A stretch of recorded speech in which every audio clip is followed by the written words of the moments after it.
যে ওনার প্রয়োজন দেশে বেশি, দেশে কিভাবে দেশের নেতৃত্ব দিয়ে উনি দেশটাকে এগিয়ে নিয়ে যাবেন একটা লক্ষ্যের দিকে, সেই জিনিসটা আমরা দেখতে পাচ্ছি না। হয়তো কিছু করছেন যেটা আমরা পুরোপুরি দেখতে পাচ্ছি না, সেই জন্য তো সমস্যা হচ্ছে। মানুষ সেই জন্য চিন্তিত, মানুষ সেই জন্য অস্থির। তো সেই অস্থিরতা দূর করতে হবে, স্থিতিশীলতা আনতে হবে দেশে। একেবারে অন্তর্বর্তী সরকার থাকাকালীন পুরোপুরি স্থিতিশীল তো হবে না যতক্ষণ পর্যন্ত অন্তর্বর্তী নাম আছে। সুতরাং সেখান থেকে সরে যাওয়া যায় কিভাবে, সেই ব্যবস্থাটাও করতে হবে। তো সেইগুলো দিকে বেশি নজর দেওয়া প্রয়োজন। কাতারের কিন্তু বেশ কয়েকজন বিদেশি বিনিয়োগকারীদের সাথে রুদ্ধদ্বার বৈঠক করেছেন আমাদের প্রধান উপদেষ্টা। সেটি আসলে বাংলাদেশের বিনিয়োগ খাতে কোনো বড় কোনো প্রভাব রাখতে যাচ্ছে কিনা? একটু আগে আমাদের সহ আলোচক নাসিম ফেরদৌস যেটা বলছিলেন যে কাতার একটা ধনী দেশ, কিন্তু কতটুকু তারা বিদেশে বিনিয়োগ করবে, ওখানে আরও অনেক ধনী দেশ আশেপাশে আরও আছে, তো সেইটা একটা ব্যাপার, কতটুকু করে।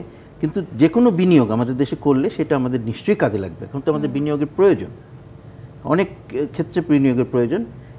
তো সুতরাং সেটা তারপরে যেমন যেটা ইয়ের কথা হলো যে আমাদের এলএনজি না এলএনজির একটা নবায়ন করা হচ্ছে, তো সেগুলো নিঃসন্দেহে আমাদের জন্য অনেক কাজে লাগবে। কিন্তু ওইটাই মানে খালি ওইটার জন্য যদি আমরা মনে করি যে এই সফরটা বিরাট গুরুত্বপূর্ণ হয়ে গেছে, সেটা মনে করাটা আমি মনে করি না। যেটা হলো যে এইটা হয়তো অন্যভাবে না, এটা আমি একটু অ্যাড করি যে উনি না গেলেও হয়তো এটা হতো।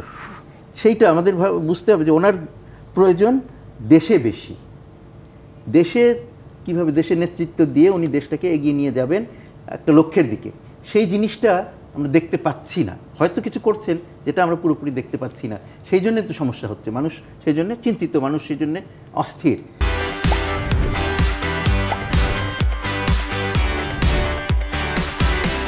তো সেই অস্থিরতা দূর করতে হবে, স্থিতিশীলতা আনতে হবে দেশে।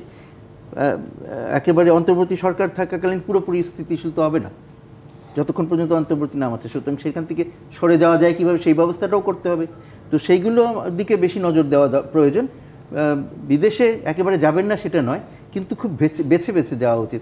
খালি একজন ডাকলো আর চলে গেলাম সাথে সাথে, আর তারপরে কয়েকদিন কতগুলো নিউজ হলো, তারপরে আবার সেই নিউজগুলো নিয়ে বিভিন্ন রকমের সমালোচনা হতে থাকলো। হচ্ছে তো, আমরা দেখতে পাচ্ছি। যেসব একটা ব্যাংকক সফরে গেলেন, সেখান থেকে ফিরে আসলে উনি যেসব বক্তব্য দিলেন সেগুলো নিয়ে নানান রকমের আলোচনা সমালোচনা হচ্ছে। তাতে তো সত্যিকার কি লাভ হয়েছে আমাদের বোঝা মুশকিল।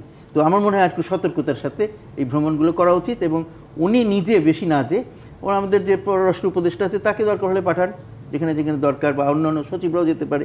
অনেক কাজে আছে যে অন্য লেভেলে করা যায়, সব ক্ষেত্রে ওনাকে যেতে হবে এবং যেয়ে তারপরে ফিরে এসে সেটার হিসাব মেলাতে পারি না আমরা, তখন খুব মুশকিল হয়ে